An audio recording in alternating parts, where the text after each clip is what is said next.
송원재TV 시작합니다. 윤석열 대통령이 국정 쇄신책 여러 가지를 생각하고 있죠. 그 중에 하나가 8.15 광복절 특별 사면입니다.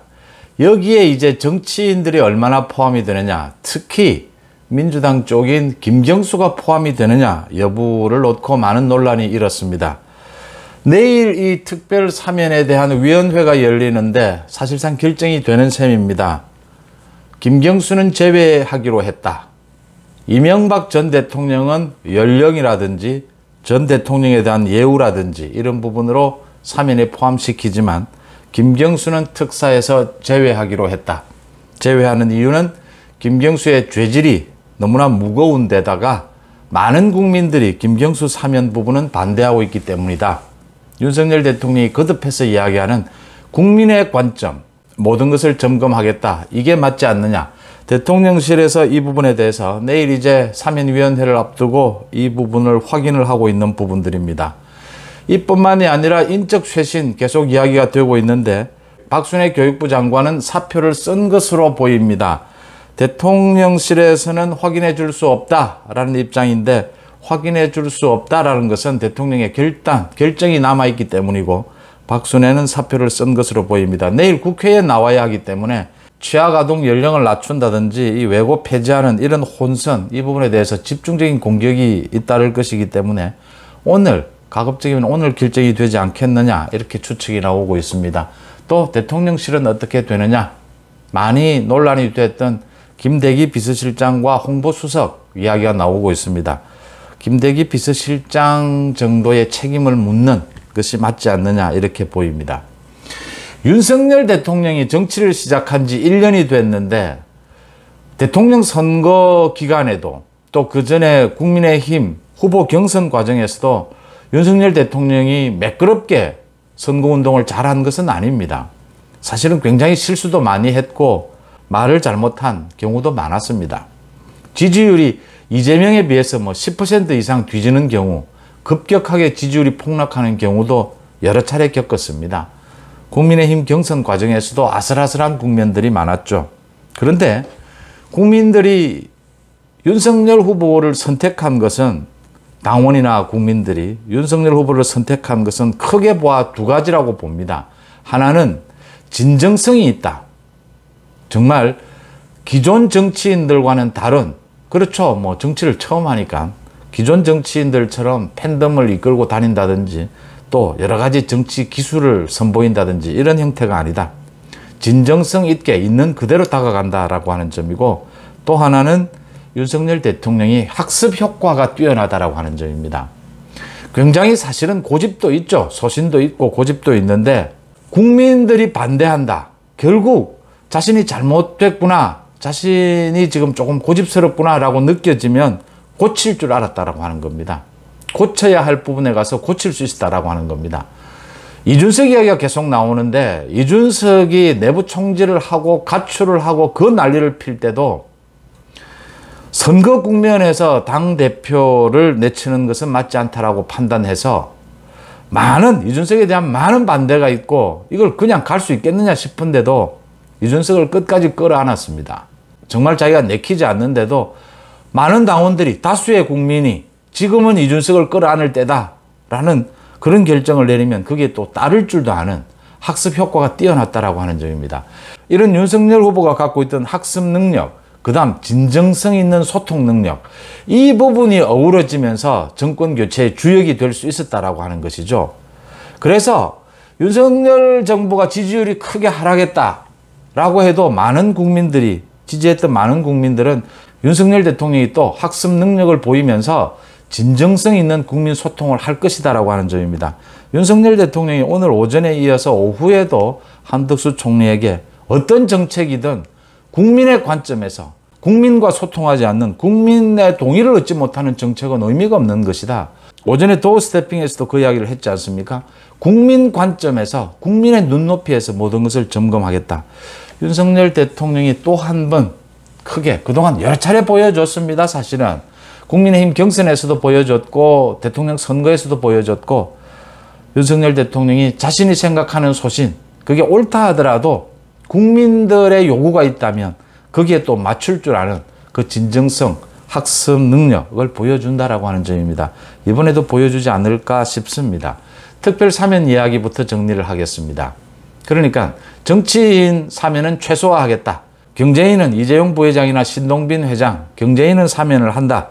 그렇지만 정치인은 최소화를 하겠다. 가장 논란이 됐던 이명박, 김경수, 이명박 전 대통령에 대해서는 대통령에 대한 예우, 정치 보복의 성격이 짙기 때문에 또 연령이 있기 때문에 사면한다. 김경수는 사면하지 않는다. 김경수 사면을 반대하는 목소리가 훨씬 크기 때문입니다. 김경수를 사면하는 것이 국민 화합, 어느 거에도 도움도 되지 않는다. 드루킹 여론조작이라고 하는 것은 이건 정치범, 단순히 정치범으로 보기에는 좀 문제가 있는 것이 민주주의의 근간을 흔드는 것이다. 라는 부분, 이런 부분들을 참고해서 김경수와 이명박에 대해서는 따로 이렇게 분리해서 사면을 결정한다. 이런 게 지금 대통령실에서 흘러나오고 있는 이야기들입니다. 박순애 교육부 장관은 사표를 낸 것으로 보입니다. 대통령이 오늘 안으로 결정을 할 것이다. 이렇게 보입니다. 내일 국회가 열리니까 내일 국회에서 박순애 장관이 또 민주당의 집중 포화를 받는 그런 사태를 그대로 지켜보는 것은 좀 어리석은 일이다. 이런 판단을 할 것으로 보입니다. 당 문제입니다. 이준석은 말 그대로 사면 초과입니다. 이준석 자신이 임명을 했고 여당 대변인이 대통령을 공격을 한 그 주인공이죠. 박민영. 박민영마저 이제는 이준석에게 등을 돌렸습니다. 이준석이 잘못됐다. 지금은 윤석열 정부를 도와야 할 때다.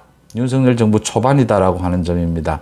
이준석은 자신의 측근이라고 할 수 있죠. 한기호 사무총장, 부총장, 정미경 최고위원 모두 사퇴를 하면서 이준석에게 지금은 반발할 것이 아니라 내부 분열상을 수습할 때다라고 이준석에게 이야기를 했습니다.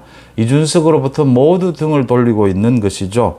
오늘 청년 당원들 중심으로 해서 토론회를 열겠다라고 한 것도 100여 명 모여서 얘기하는 그런 수준이고, 또 집단 소송을 하겠다라고 하는 것도 1000명을 모으기가 힘들다.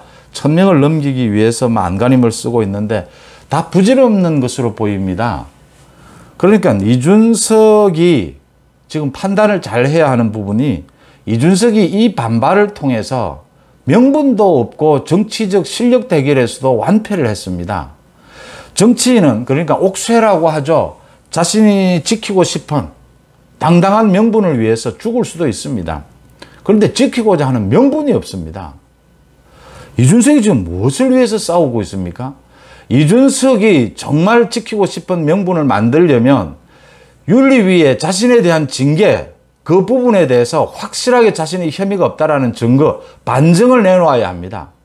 그게 아니라면 자신이 이야기하는 윤핵관이 윤리위에 영향을 끼쳤다라는 것을, 그 근거를 내놓아야 합니다.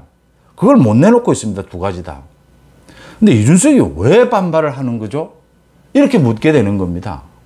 지금 이준석이 반발을 할 명분이 뭐냐라는 겁니다. 무엇 때문에 이렇게 그냥 말로만 윤핵관과 싸운다고 그럽니다.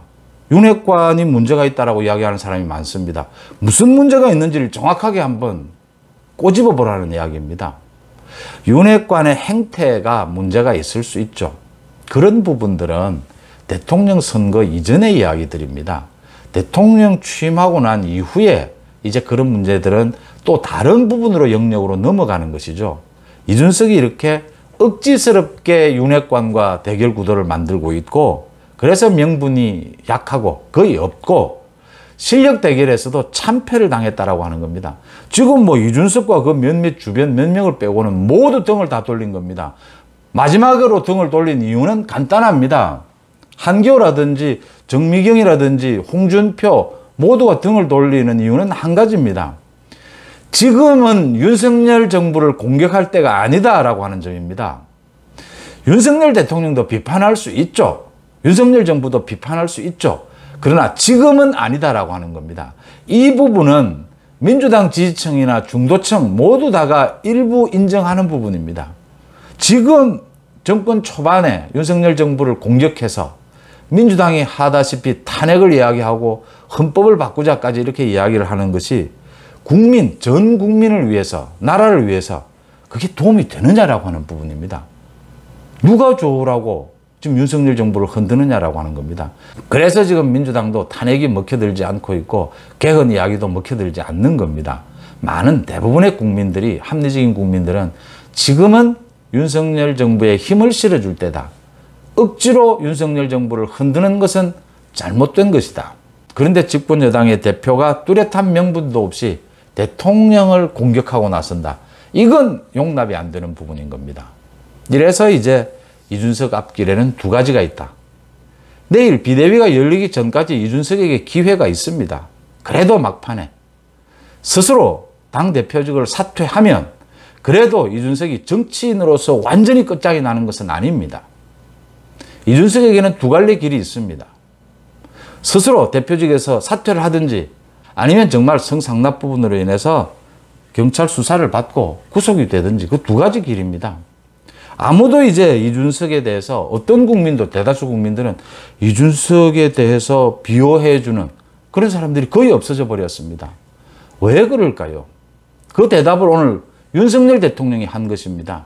이준석이 설사 자기 혼자 생각에 억울한 부분이 있다 하더라도 대부분의 국민들이 그렇게 보지 않는다라고 하는 겁니다.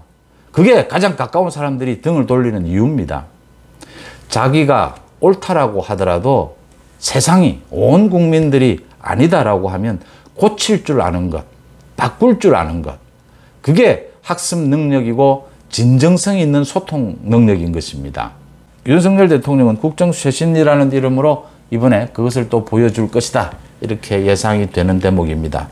윤석열 대통령이 광복절 특별 사면 김경수를 제외하기로 했다라고 하는 것은 저도 송원재 TV를 통해서 여러 번 여러분들과 함께 얘기를 나눴고 의견을 주고받았던 부분입니다. 김경수를 특사에서 제외하는 것은 당연한 일이고 윤석열 대통령이 잘 결정한 것이다. 이렇게 평가합니다. 송원재 TV 마칩니다. 고맙습니다.